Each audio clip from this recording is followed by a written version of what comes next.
This channel does not promote any violent, harmful, or illegal activities. All content provided by this channel is meant for an educational purpose only. আর এই মুহূর্তে অন্যতম বড় খবরের দিকে নজর রাখতে হচ্ছে। বাংলা সহ 5 রাজ্যে ভোটের আগে পেপ টক মোদির।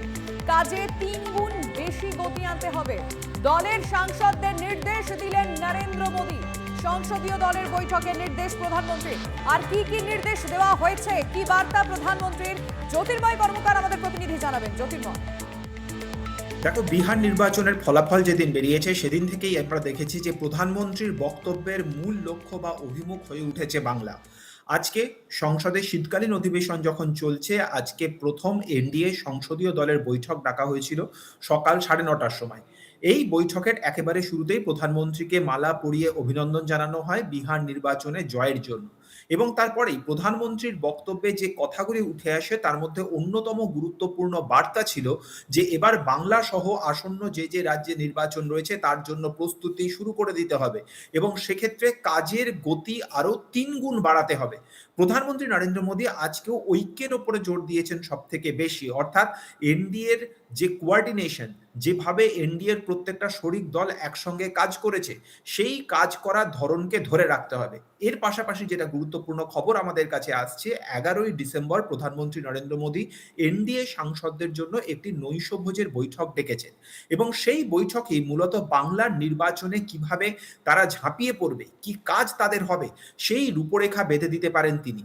প্রধানমন্ত্রীর বক্তব্যে বারবার ধরে বাংলার কথা উঠে আসছে। গতকাল আমরা দেখেছি যে যখন বন্দে মাতরম নিয়ে আলোচনা হচ্ছিল তখনও পরোক্ষে কিন্তু বাংলার নির্বাচনী যে অভিমুখ সেই বিষয়টিও কিন্তু শাসক দলের সাংসদদের বা মন্ত্রীদের মুখ থেকে বারবার ধরে উঠে এসছে। স্বাভাবিকভাবে প্রধানমন্ত্রী নরেন্দ্র মোদী এবারে 11ই ডিসেম্বরে যে নৈশভোজের বৈঠক রয়েছে সেই বৈঠক থেকে কি বার্তা দেন আমাদের নজর থাকবে সেদিকে। একেবারেই তুমি সঙ্গে থাকো জ্যোতির্ময়। কিরণ রিজিজু কি বলেছেন আমরা শুনবো। प्रधानमंत्री जी ने लोगों को जिंदगी को सुधारने के लिए रिफॉर्म्स पे बहुत जोर दिया है, तो बहुत अच्छा गाइडलाइन हम लोगों को दिया है। रूल्स एंड रेगुलेशन, कानून नियम अच्छा है, लेकिन सिस्टम को ठीक करने के लिए, जनता को परेशान करने के लिए नहीं। प्रधानमंत्री मोदी जी ने बहुत साफ शब्दों में कहा है कि कोई भी ऐसा कानून, कोई भी ऐसा नियम नहीं होना चाहिए जो बिना मतलब आम नागरिकों को परेशान करे। ऐसा नहीं होना चाहिए। कानून लोगों के लिए बोझ नहीं, लोगों का सुविधा के लिए होना चाहिए। तीसरे कार्यकाल में देश को और तेज़ी से आगे ले जाने के लिए और तेज़ी से काम करने के लिए एकजुट एनडीए साथियों को कहा है कि देश के लिए हमको और तीसरे टर्म में और ज़्यादा स्पीड से, 3 गुना स्पीड से हमको काम करना होगा। তৃণমূল বিষয়টিকে কিভাবে দেখতে জানার চেষ্টা করব। অরূপ চক্রবর্তী তৃণমূল মুখপাত্র রয়েছেন টেলিফোন লাইনে। অরূপ বাবু, প্রধানমন্ত্রী নরেন্দ্র মোদী বঙ্গে আসবেন সেই সম্ভাবনা একদম সামনে চলে এসেছে, যেহেতু ভোটও সামনে, কিন্তু তার আগে সাংসদদের কিন্তু পেপটক দিয়েছেন। তিনি বলেছেন উন্নয়ন অস্ত্রে শান দিতে হবে। কি বলবেন? বঙ্কিমচন্দ্র বঙ্কিম দা, রবীন্দ্রনাথের গান নিষিদ্ধ, রাজা রামমোহন রায় ব্রিটিশের দালাল, বাঙালি সুদে আসলে অপেক্ষা করে রয়েছে নরেন্দ্র মোদীর দলকে এবার বিরোধী দলের তকমাটুকু মুছে দেওয়ার জন্য। উনি যত মুখ খুলবেন, ওই রাজা বলে যত গুণ, পারিষদ দল বলে তারই শত গুণ, তার চালা চামুন্ডারা নিচে তত বেশি বাংলা এবং বাঙালিকে অপমান করছেন। আপনারাই দেখিয়েছেন গত রবিবার দিন ব্রিগেডে একজন প্যাটিসালা, গরিব প্যাটিসালাকে ধরে পেটানো হচ্ছে। অপরাধ কি? সে চিকেন প্যাটিস বিক্রি করছে বলে।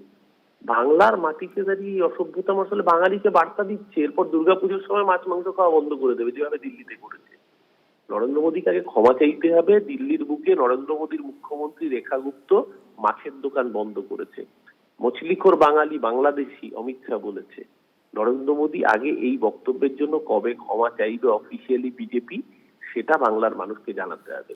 ধন্যবাদ আপনাকে। আপনাকে অনেক ধন্যবাদ। অরূপ চক্রবর্তী ছিলেন টেলিফোন লাইনে। কিন্তু আমরা একটু ফিরে যেতে চাইবো 14 তারিখ, মানে বিহার জয়ের দিন দিল্লি থেকে দাঁড়িয়ে বাংলা দখলের হুঙ্কার নিয়ে কি বলেছিলেন নরেন্দ্র মোদী, কি বলেছিলেন একবার শুনবো।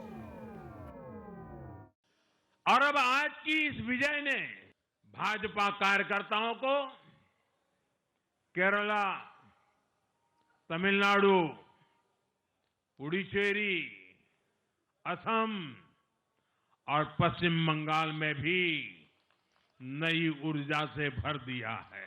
गंगा जी यहां बिहार से बहते हुए ही बंगाल तक पहुंचती है। बिहार ने बंगाल में भाजपा की विजय का रास्ता भी बना दिया है।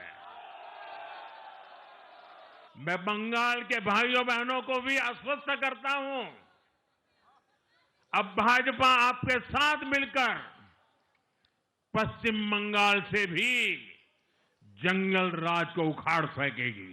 ফের একবার তোপ দাগলেন মমতা বন্দ্যোপাধ্যায়। তিনি বলছেন এসআইআর এর নাম তুলুন, না হলে রাষ্ট্রপতি শাসন জারির একটা ছক কষা হচ্ছে। বিজেপির হাতে রাজ্য গেলে বাংলা শেষ হয়ে যাবে, অন্তত এমনটাই দাবি করছেন মমতা বন্দ্যোপাধ্যায়। 1 কোটি নাম বাদ দেওয়ার ছক ভোটের আগেই পরিকল্পনা করেই সব করছে বিজেপি, অভিযোগ করছেন মুখ্যমন্ত্রী। এসআইআর এ সবাই নাম তুলবেন, কারণ এটা ওদের চালাকি। সামনে নির্বাচন আছে, যদি এসআইআর না করতে পারেন, মানে এই জন্যে প্ল্যান করেছে নির্বাচনের 2 মাস আগে যদি আমরা না অ্যালাউ করি, তাহলে ওরা রাষ্ট্রপতি শাসন করে ভোট করবে।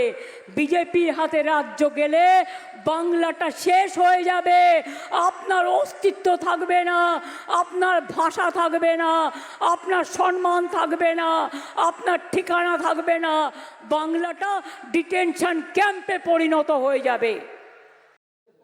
আপনারা শুনলেন মুখ্যমন্ত্রী মমতা বন্দ্যোপাধ্যায় তিনি কি বলছেন, তার কি বক্তব্য, সেই বক্তব্য আপনাদের শোনালাম। তিনি মূলত যে বিষয়টা বলছেন যে 1 কোটি নাম বাদ দেওয়ার ছক ভোটের আগেই পরিকল্পনা করেই সব করছে বিজেপি, এমনটাই অভিযোগ করছেন মুখ্যমন্ত্রী। এসআইআর এ সবাই নাম তুলুন, নইলে রাষ্ট্রপতি শাসন জারির ছক, বিজেপির হাতে রাজ্য গেলে বাংলা শেষ হয়ে যাবে দাবি করছেন মমতা বন্দ্যোপাধ্যায়।